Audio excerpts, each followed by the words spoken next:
Hi everybody, this is my book talk for The Lady Rogue by Jenn Bennett. I was named after a great empress. I'm royalty. Nay, I'm an independent young lady. You may call me Lady Rogue. As this quote suggests, our main character, Theodora, aka Theo, is strong-willed, stubborn, and independent, which can be great qualities to have. She also has great intuition, is fluent in 6 languages, and is a pro at cracking codes. Together, her qualities and skills make her the person that she needs to be in order to achieve her dream. Theo's dream has always been to treasure hunt with her father. She has been preparing herself for her whole life by reading and learning as much as she can about treasure hunting. However, ever since her mother's mysterious death, her father has essentially banned her from joining him on his travels and ends up leaving her at the nearest hotel. Instead of taking Theo, her father opts to take Huck Gallagher, his sort of protege and Theo's old crush. When her father runs into trouble on his recent hunt for a magical ring that belonged to Vlad the Impaler, or as most people call him, the real-life Dracula, Huck shows up at the hotel in Istanbul where Theo was left and seeks her help on what to do next.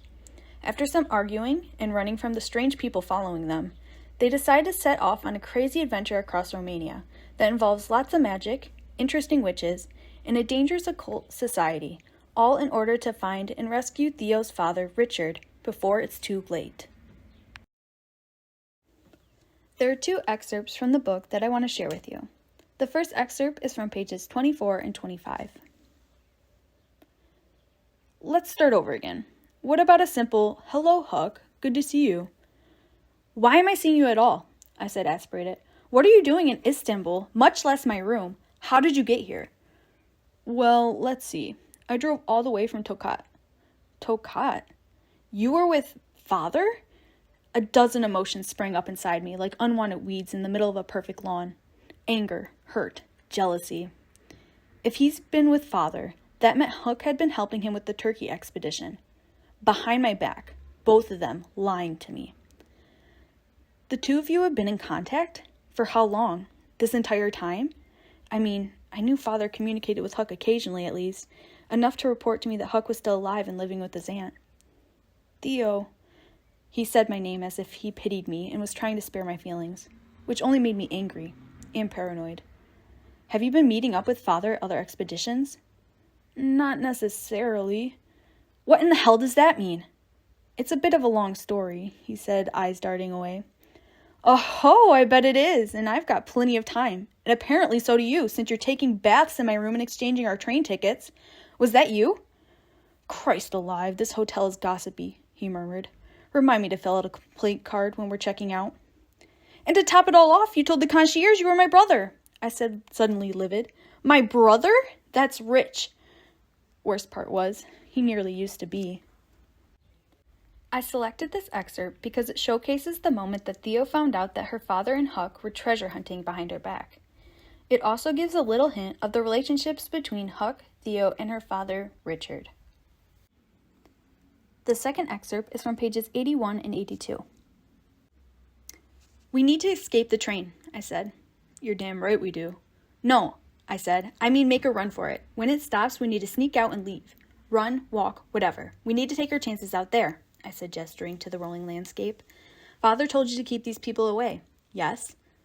"You know he did," Huck said miserably. "Well, I don't know about you, but I damn sure don't want to lead enemies straight to father once we get to Bucharest. Because they are our enemies, that much I know.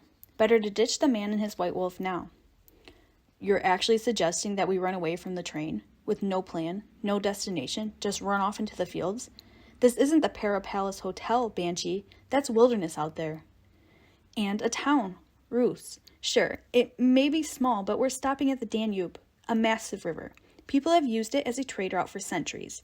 There must be more than one way across. Look out the window. We're heading to civilization." "A few lonely brick buildings are not what I'd call civilization, Banshee."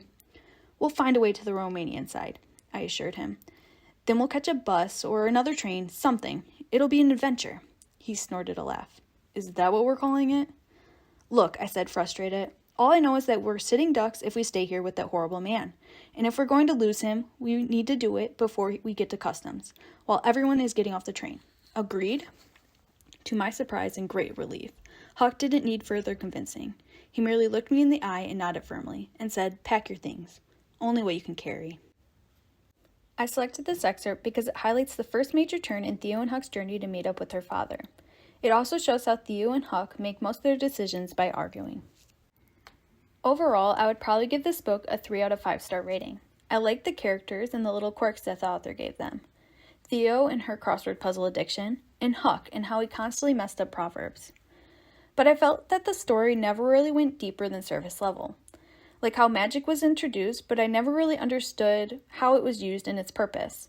Lastly, I felt that the author kind of rushed the ending. It wrapped up everything, but I still felt like it was missing something. I would recommend this book for high school libraries or media centers and public libraries with a young adult section if they have room in their budget. It was a good book, but it's not the best one I've ever read.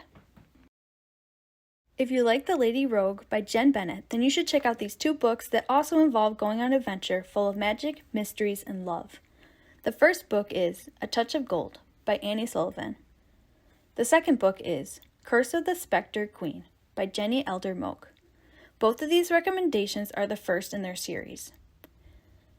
The second excerpt showcased when Theo and Huck's adventure really started, when they ran away from their train to escape one of their pursuers. Do you think they will survive in the wilderness and find the next town? What will they learn about Vlad the Impaler's magical ring on their journey? And lastly, will they find and rescue Theo's father before it's too late?